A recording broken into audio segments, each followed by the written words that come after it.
ಕ್ರೈಸ್ತನ ಮುಸಲ್ಮಾನ ಎಲ್ಲದಕ್ಕೂ ಉತ್ತರ ಅಲ್ಲ. ಅದನ್ನೇ ಹೇಳ್ತಾ ಇರೋದು. ಈ real issue is Kannada and Hindi. WhatsApp ಅಲ್ಲಿ ಏನೋ ಕಳಿಸ್ಕೊಡ್ತಾರೆ ಬರೆದ್ಬಿಟ್ಟು ಅದೆಲ್ಲ ಬೇಡ. ಈಗ ವಿಷಯಕ್ಕೆ ಬನ್ನಿ. ಮಾತಾಡೋದು ವಿಷಯ ಶಿವಸೇನೆಯವರು ಇದೇ ಮಹಾರಾಷ್ಟ್ರದಲ್ಲಿ ವಿಷಯಕ್ಕೆ ಬನ್ನಿ.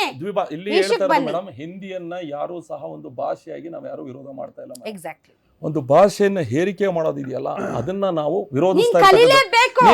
ಉದಾಹರಣೆ ಈಗಾಗಲೇ ನಾನು ಈಗ ಒಂದು ಹೋಟ್ಲಿಗೆ ಹೋಗ್ತೀನಿ, ನಾನು ದುಡ್ಡು ಕೊಡ್ತೀನಿ, ನಾನು ಇಡ್ಲಿ ಆರ್ಡರ್ ಮಾಡ್ತೀನಿ, ನನಗೆ ಇಡ್ಲಿ ತಂದು ಕೊಡಿ, ನಾನು ತಿಂತೀನಿ, ನಾನು ಮನೆಗೆ ಹೋಗ್ತೀನಿ. ಇಲ್ಲ ನಾವು ಇಡ್ಲಿ ಕೊಡಲ್ಲ, ನಾ ಕೊಡೋದೇ ಪರೋಟ, ನಾ ಕೊಡೋದೇ ನಾನು ಪೂರಿ, ನೀವು ಅದನ್ನೇ ತಿನ್ಬೇಕು ಅಂತಿದೆಯಲ್ಲ ಅದನ್ನ ನಾವು ವಿರೋಧ ಮಾಡ್ತಾ ಇರೋದು. ಇಲ್ಲಿ ಹೇಳ್ತಾರೆ ಇದು ನೀವು ಇನ್ನೊಂದು ಮಾತು ಹೇಳಿದ್ರು ಆಗ್ಲೇ, ಹಿಂದಿ ಯಾವತ್ತು ಇಲ್ದೇ ಈಗ ಬಂದ್ಬಿಡ್ತು ಹೋರಾಟ ಅಂತ ಹೇಳಿದ್ರಲ್ಲ ಸರ್, ಇದು 60-70 ವರ್ಷದ ಹೋರಾಟ ಸರ್, ಇದು 60 ವರ್ಷದಿಂದ ವಿರುದ್ಧ ಹೋರಾಟ ನಡೀತಾ ಇರೋದು. ಈಗ ಕಾಂಗ್ರೆಸ್ ಗವರ್ನಮೆಂಟ್ ಇದ್ದಾಗಲಿಂದ ನಡೀತಾ ಇದೆ ಹಿಂದಿ ಇದಕ್ಕೆ ವಿರುದ್ಧ. ಒಬ್ರು ಕನ್ನಡ ಬರಲ್ಲ ಬ್ಯಾಂಕ್ಗಳಲ್ಲಿ, ಗ್ರಾಮೀಣ ಭಾಗದಲ್ಲಿ ಕರ್ನಾಟಕದಲ್ಲಿ ಇರುವಂತ ಅಷ್ಟು ಬ್ಯಾಂಕ್ಗಳಲ್ಲಿ ನೀವು ಒಂದು ರಿಯಾಲಿಟಿ ಚೆಕ್ ಮಾಡಿ. ಮೇಡಮ್ ಮಂಡ್ಯದಲ್ಲಿ ಹಿಂದಿ ಒಬ್ಬ ರೈತ ಮಂಡ್ಯದಲ್ಲಿ ಹಿಂದಿ ಮಾತಾಡಕ್ ಬರಲ್ಲ ಅಂದ್ರೆ ದೇಶ ಬಿಟ್ಟು ಹೋಗುವಂತಾನೆ ಅಯೋಗ್ಯರು ತಗೊಬಂದು ಒಳಗಡೆ ಬ್ಯಾಂಕ್ ಒಳಗಡೆ ಹಿಂದಿಯವರು ಬ್ಯಾಂಕ್ ಒಳಗಡೆ ಇವತ್ತು ಅವ್ರ ಅಪ್ಪನ ಮನೆ ಬ್ಯಾಂಕ್ ಅನ್ನೋರಂಗ್ ಆಡ್ತಾರೆ ಮೇಡಮ್. ಒಳಗ್ ಕೂತ್ಕೊಂಡು ಬಂದ್ಬಿಟ್ಟು ಯಾರು ಹೋಗಿ ಕೇಳಿದ್ರೆ ಕನ್ನಡ ಮಾತಾಡಿ ಅಂತಂದ್ರೆ ಕೌನ್ ಲೈನ್ ಮೇ ಕಡೋ ಜಾವ್ ಬಾಹರ್ ಹಿಂದಿ. ಇವತ್ತು ಮೊನ್ನೆ ಯಾವುದೋ ಹೆಬ್ಬಾಳದಲ್ಲಿ ಒಂದು ಏನೋ ಮಾಲ್ ಹತ್ರ ಏನ್ ಹೇಳ್ತಾರೆ, ಕನ್ನಡ ಇಸ್ ಮೈ ಫುಟ್ ಅಂತ ತಂತಾಳೆ ಅವಳು.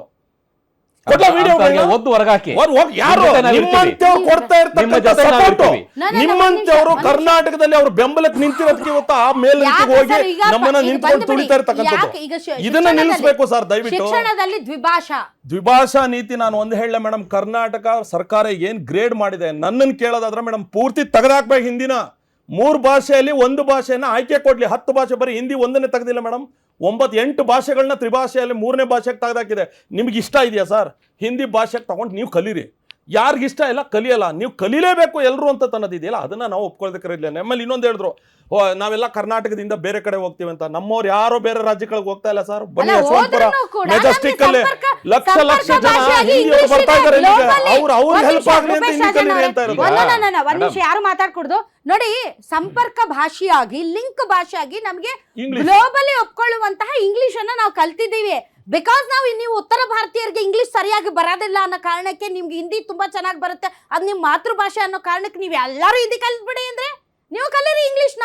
ನಿಮ್ಗೆ ಇನ್ನು ಗ್ಲೋಬಲಿ ಅದು ಅನುಕೂಲ ಆಗುತ್ತೆ. ಒಂದ್ ನಿಮಿಷ ಸರ್, ಈಗ ನಿಮ್ಗೇನೆ ಇಲ್ಲ ಹೇಳಿ ಈಗ ಕಾಂಗ್ರೆಸ್ ಸರ್ಕಾರ ಬಂತು, ಹಿಂದಿನ ಕಿತ್ತಾಕ್ತು ಸರ್. ನೀವು ಮಹಾರಾಷ್ಟ್ರದಲ್ಲಿ ಯಾಕೆ ವಿರೋಧ ಮಾಡಲಿಲ್ಲ, ಉತ್ತರ ಕೊಡ್ಲಿಲ್ಲ ನೋಡಿ. ಭೌಗೋಳಿಕವಾಗಿ ಅದೇ ಬೇರೆ ಪ್ರದೇಶ, ಇದೇ ಬೇರೆ ಪ್ರದೇಶ. ಮಹಾರಾಷ್ಟ್ರದಲ್ಲಿ ನಾನು ಶಿವಸೇನೆ ವಿರೋಧ ಮಾಡಲಿಲ್ಲ ಸರ್, ನಿಮ್ಗೆ ಗೊತ್ತಿಲ್ಲ. ಈಗ ಮೇಡಮ್ ಇವಾಗ ನೀವು ಆಗ್ಲೇ ಹೇಳ್ದಾಗೆ 1,54,000 ಜನ ವಿದ್ಯಾರ್ಥಿಗಳು ಹಿಂದಿನಲ್ಲಿ ಫೇಲ್ ಆಗ್ತಾ ಇದ್ದಾರೆ. 42. ಇದು ಕನ್ನಡ ಪರ ಸಂಘಟನೆಗಳ ಅನೇಕ ಜನ ನಾಯಕರು, ಕವಿರಾಜ್ ಅವರು ಇರ್ಬೋದು, ರೂಪೇಶ್ ರಾಜಣ್ಣ ಇರ್ಬೋದು, ನಾರಾಯಣ್ ಗೌಡ್ರು ಇರ್ಬೋದು, ಎಲ್ಲರೂ ಕೂಡ ಮತ್ತು ಸಾಹಿತಿಗಳು ಇರ್ಬೋದು, ಎಲ್ಲರೂ ಕೂಡ ಹಿಂದಿ ಏರಿಕೆ ಮತ್ತು ನಮ್ಮಲ್ಲಿ ಈ ಮಕ್ಕಳು ಹಿಂದಿ ಕಲಿಯೋದ್ರಿಂದ ಯಾವುದೇ ರೀತಿಯಾದಂಥ ಉಪಯೋಗ ಇಲ್ಲ. ನನ್ನ ಇನ್ನೊಂದು ಅನಿಸಿಕೆ ಪ್ರಕಾರ ಇಂಗ್ಲೀಷು ಕೂಡ ಕಬ್ಬಿಣದ ಕಡಲೆನೆ. ಇಂಗ್ಲೀಷಿಂದನೂ ಅನೇಕ ಜನ ವಿದ್ಯಾರ್ಥಿಗಳು ಫೇಲ್ ಆಗ್ತಾ ಇದ್ದಾರೆ. ಸೊ ಇವತ್ತಿನ ಪರಿಸ್ಥಿತಿನಲ್ಲಿ ಸರ್ಕಾರ ಒಂದು ಹಿಂದಿಯನ್ನು ಕಲಿಸಲೇಬಾರ್ದು ಅಂತ ಏನು ಹೇಳಿಲ್ಲ.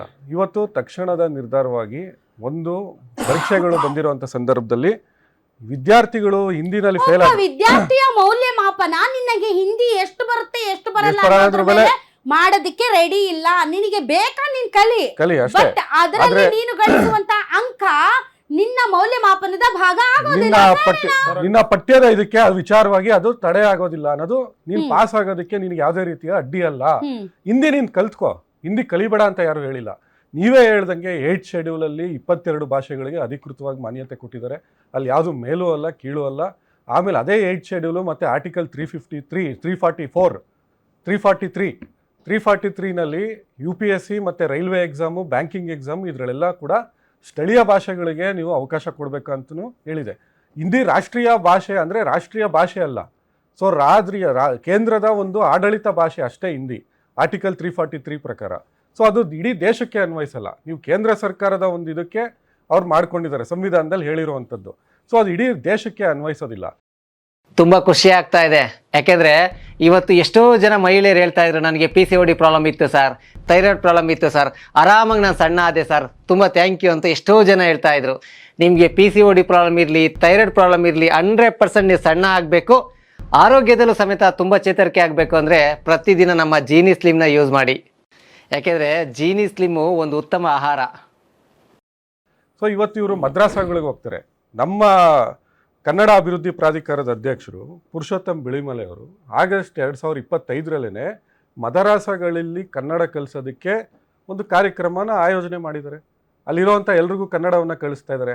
ಇಲ್ಲಿ ಮದರಾಸ ಇವ್ರು ಯಾಕೆ ತೊಗೊಂಬರ್ತಾರೆ, ಮದ್ರಾಸ ತೊಗೊಂಬಂದಂಥ ಸಂದರ್ಭದಲ್ಲಿ ಯಾರು ಕೂಡ SSLC ಓದೋ ಮಕ್ಕಳು ಮದ್ರಾಸಾಗೆ ಹೋಗಲ್ಲ. ನಮ್ಮವರು ಮದ್ರಾಸಗಳಲ್ಲಿ ಎಷ್ಟು ಜನ ಬಂದು SSLC ಎಕ್ಸಾಮ್ ಬರೀತಾರೆ, ಎಷ್ಟು ಜನ ಕನ್ನಡದ ಮಕ್ಕಳು ಮದ್ರಾಸಗಳಲ್ಲಿ ಓದ್ತಾ ಇದ್ದಾರೆ ಅಂತ ಅವ್ರು ಪಟ್ಟಿ ಕೊಡಲಿ. ಸೊ ಮದ್ರಾಸದವ್ರು ಬಂದು ಏನು ಏರ್ತಾ ಇಲ್ಲ ಇಲ್ಲಿ, ಉರ್ದು ಕಲ್ತ್ಕೊಳ್ಳಿ, ಉರ್ದುನ ನೀವು ಕಲಿಸ್ಲೇಬೇಕು, ಉರ್ದು ಕಲಿಸ್ಬಿಟ್ಟು ನೀವು ಪಾಸ್ ಆಗಲೇಬೇಕು ಅಂತ ಯಾರು ಏನು ಹೇಳ್ತಾ ಇಲ್ಲ. ಇವತ್ತು ಇವರ ಶಿವಸೇನಾ ಪಕ್ಷ ಅಲ್ಲಿ ದ್ವಿಭಾಷಾ ಸೂತ್ರವನ್ನು ಅಳವಡಿಕೆ ಮಾಡ್ಕೊಂಡಿದೆ. ಇವ್ರು ಹೇಳೋವಂಥ ಸಿಲ್ಲಿ ರೀಸನ್ ಏನು ಅಂದರೆ ನರೇಂದ್ರ ಮೋದಿ ಅವರು ಹಿಂದಿ ಸ್ಪೀಚ್ ಕೊಡ್ತಾರೆ, ಅದನ್ನು ಯಾರು ಕೇಳಬಾರ್ದು ಅಂತ. ನರೇಂದ್ರ ಮೋದಿ ಅವರು ಹಿಂದಿ ಸ್ಪೀಚ್ ಕೊಡ್ತಾರೆ ಅಂದರೆ ಟ್ರಾನ್ಸ್ಲೇಟ್ ಆಗಿ ಬರ್ತದಲ್ಲ. JH ಪಟೇಲ್ ಅವರು 74ನೇ ಇಸ್ವಿನಲ್ಲೇ ಕನ್ನಡದಲ್ಲಿ ಸಂಸದರಾದಂಥ ಸಂದರ್ಭದಲ್ಲಿ ಲೋಕಸಭೆಯಲ್ಲಿ ಮೊದಲನೇ ಬಾರಿಗೆ ಮಾತಾಡಿದ್ರು. ಪ್ರದೀಪ್ ಅವರೇ, ಇವತ್ತು ಕೂಡ ಸಂಸತ್ನಲ್ಲಿ ಕನ್ನಡದಲ್ಲಿ ಮಾತಾಡ್ತಾ ಇದ್ದಾರೆ. ದೇವೇಗೌಡರು ಇಂಗ್ಲಿಷಲ್ಲಿ ಮಾತಾಡ್ತಾರೆ, ಕುಮಾರಸ್ವಾಮಿ ಅವರು ಇಂಗ್ಲಿಷಲ್ಲಿ ಮಾತಾಡ್ತಾರೆ. ಇವನ್ ನಮ್ಮ ಸಂಸದರು ಎಲ್ಲರೂ ಒಬ್ರು ಪ್ರಹ್ಲಾದ್ ಜೋಶಿ ಅವ್ರು ಬಿಟ್ರೆ ಎಲ್ಲರೂ ಇಂಗ್ಲಿಷಲ್ಲೇ ಮಾತಾಡೋದು, ತರ್ಕಾಡ್ತಾರೆ. ಅವ್ರಿಗೂ ಗೊತ್ತು, ಅವ್ರಿಗೂ ಅದು ಆಗಲ್ಲ. ಸೊ ಅರ್ಥ ನನ್ನ ಭಾಷೆ ನನಗಿರುವಾಗ ಇನ್ನೊಂದು ಭಾಷೆನ ಹೇರಿಕೆ ಮಾಡೋದು ಎಷ್ಟು ಮಟ್ಟಿಗೆ ಸರಿ ತಪ್ಪು ಅನ್ನೋದ್ರ ಬಗ್ಗೆ ತಾವೇನು ಹೇಳ್ತೀರಿ ಸರ್? ನಾವು ಒತ್ತಾಯ ಪೂರ್ವಕವಾಗಿ ಹಿಂದಿ ಕಲಿಕೆಗೆ ವಿರುದ್ಧವಾಗಿದ್ದೀವಿ. ಕರ್ನಾಟಕದಲ್ಲಿ ಒಂದು ಪ್ರಾದೇಶಿಕ ಪಕ್ಷವಾಗಿ ಕನ್ನಡನೇ ನ್ಯಾಷನಲ್ ಲ್ಯಾಂಗ್ವೇಜ್, ಅದೇನು ಡೌಟೇ ಬೇಡ. ನಮ್ದು ಕರ್ನಾಟಕದಲ್ಲಿ ಕರ್ನಾಟಕ ಏನ್ ಕನ್ನಡ ಭಾಷೆ ಇದೆ ಅದು ರಾಷ್ಟ್ರೀಯ ಭಾಷೆ ಅಂತ ನಾವು ಕನ್ಸಿಡರ್ ಮಾಡ್ಬೇಕೆ ಹೊರತು ನಾವು ಯಾವುದೇ ಕಾರಣಕ್ಕೂ ಈ ಹಿಂದಿ ಅವ್ರು ಒತ್ತಾಯಪೂರ್ವಕವಾಗಿ ಏನು ಏರಿಕೆ ಮಾಡ್ತಾ ಇದ್ದಾರೆ ಅದ್ರ ಪರ ಇರಕ್ ಸಾಧ್ಯನೇ ಇಲ್ಲ. ಯಾಕಂದ್ರೆ ಇಲ್ಲಿ ಕೇಳಿ, ಕಳೆದ ಸೌತ್ ಇಂಡಿಯಾದಲ್ಲಿ ನಾರ್ತ್ ಇಂಡಿಯಾ ಸೌತ್ ಇಂಡಿಯಾ ಏನ್ ಡಿವೈಡ್ ಆಗದೆ ಇದ್ರು ಕೂಡ ನಾವು ಮಾತಾಡ್ತಾ ಇದೀವಿ. ನಾವು ಏನ್ ದಕ್ಷಿಣ ರಾಜ್ಯಗಳಿದೀವಿ ಇವತ್ತು ಪ್ರಾದೇಶಿಕ ಅಸ್ಮಿತೆಯನ್ನ, ಭಾಷೆಯ ಅಸ್ಮಿತೆಯನ್ನ ನಾವು ಉಳಿಸ್ಕೊಂಡಿದೀವಿ. ಆದ್ರೆ ಉತ್ತರ ಭಾರತೀಯರು ಆ ಭಾಷೆ ಅಸ್ಮಿತೆ ಇಲ್ಲೇ ಅವ್ರಿಗೆ, ಯಾಕಂದ್ರೆ ಹಿಂದಿ ಏರಿಕೆಯಿಂದಾಗಿ ಅವ್ರದ್ದು ನಶಿಸಿ ಹೋಗಿದೆ. ಅವರು ಒತ್ತಾಯಪೂರ್ವಕವಾಗಿ ನಮ್ಮ ಮೇಲೆ ಏರ್ತಕ್ಕಂಥದ್ದಕ್ಕೆ ನಾವು ಒಪ್ಲಿಕ್ಕೆ ಸಾಧ್ಯನೇ ಇಲ್ಲ. ಜೊತೆಗೆ ಇವತ್ತು ಏನ್ ಆದೇಶವನ್ನ ಮಾಡಿದ್ದಾರೆ, ಆದ್ರೆ ಒಂದು ತಪ್ಪು ಇಲ್ಲ ಆಗಿದೆ. ಒಂದು ಭಾಷಾ ನೀತಿಯನ್ನ ಅಳವಡಿಕೆ ಮಾಡ್ದೇನೆ, ಶಿಕ್ಷಣ ನೀತಿಯಲ್ಲಿ ಭಾಷಾ ನೀತಿ ಬಗ್ಗೆ ಒಂದು ಕಾನೂನನ್ನ ಜಾರಿ ಮಾಡ್ದೇನೆ ನೀವ್ ಈ ಕಾರ್ಯಕ್ರಮವನ್ನು ಜಾರಿಗೆ ತಂದ್ರಲ್ಲ, ಅದು ತಪ್ಪಾಗಿದೆ. ಎಕ್ಸಾಮ್ಸ್ ನ ಮುಂದಿಟ್ಕೊಂಡು ಅದು ತಪ್ಪಾಗಿದೆ, ಅದು ನಿಮ್ಮ ಲೋಪ ಆಗಿದೆ. ಇಡೀ ವರ್ಷ ಓದಿರುವಂತ ಒಬ್ಬ ವಿದ್ಯಾರ್ಥಿ ಮಾನಸಿಕವಾಗಿ ಎಷ್ಟು ಹೋಗ್ತಾನೆ, ಆತನ ಟೈಮ್, ಆತನ ಬುದ್ಧಿಶಕ್ತಿ, ಆತನ ಶ್ರಮ ಒಂದು ಕ್ಷಣಕ್ಕೆ ನಿಮ್ಗೆ ಅಂಕಗಳು ಮ್ಯಾಟರ್ ಆಗಲ್ಲ ಅಂದ ತಕ್ಷಣ ವಿದ್ಯಾರ್ಥಿಯ ಹಿತದೃಷ್ಟಿಯಿಂದ ಇವತ್ತು ಅದು ತೊಂದರೆ ಆಗಿದೆ, ಮಕ್ಳು ತೊಂದರೆ ಆಗಿದೆ. ಆದ್ರೆ ನಾನು ಏನ್ ಹೇಳೋದು ಅಂತಂದ್ರೆ, ನಾನು ಹೇಳಿರ್ತಕ್ಕಂಥದ್ದು ಏನಂದ್ರೆ ಇವತ್ತೇನಾಗಿದೆ ಗೊತ್ತಾ ಮೇಡಮ್, ICSE CBSE ಬೇರೆ ಯಾರೋ ಲ್ಯಾಂಗ್ವೇಜ್ ಸ್ಕೂಲ್ ಸ್ಟಾರ್ಟ್ ಮಾಡ್ತೀನಿ ಅಂದ್ರು ಅದಕ್ಕೆ ಪರ್ಮಿಷನ್ ಕೊಡ್ತಾ ಇದಾರೆ. ಗುಜರಾತ್ ಸ್ಕೂಲ್ ಸ್ಟಾರ್ಟ್ ಮಾಡ್ತೀನಿ ಅಂದ್ರು ಪರ್ಮಿಷನ್ ಕೊಡ್ತಾ ಇದಾರೆ. ಯಾಕೆ ಕೊಡ್ತಾ ಇದಾರೆ? ಯಾಕೆ ಆ ಪರ್ಮಿಷನ್ ಸಿಗ್ತಾ ಇದೆ? ಯಾಕಂದ್ರೆ ಭಾಷಾ ನೀತಿ ಇಲ್ಲ ಇಲ್ಲಿ, ಶಿಕ್ಷಣದಲ್ಲಿ ಭಾಷಾ ನೀತಿ ಜಾರಿ ಆಗಿಲ್ಲ. ಆ ಕಾರಣದಿಂದ ಬೇರೆ ಯಾವ್ದೋ ಉರ್ದು ಸ್ಕೂಲ್ ಮಾಡ್ತೀನಿ ಅಂತಾರೆ, ಇನ್ನೊಂದು ಯಾವ್ದೋ ಸ್ಕೂಲ್ ಮಾಡ್ತೀನಿ ಅಂತಾರೆ. ನೀವು ಅದಕ್ಕೆಲ್ಲ ಪರ್ಮಿಷನ್ ಕೊಡ್ತಾ ಇದ್ರಿ. ಆ ಪರ್ಮಿಷನ್ಸ್ ಅಲ್ಲಿ ನಿಮಗೆ ಗೈಡ್ಲೈನ್ಸ್ ಇಲ್ಲ. ಕನ್ನಡವೇ ಪ್ರಮುಖ ಆದ್ಯತೆ ಆಗ್ಬೇಕಾಗಿತ್ತು, ಆ ಆದ್ಯತೆಗೆ ನೀವು ಕ್ರಮ ಕೈಗೊಂಡಿಲ್ಲ.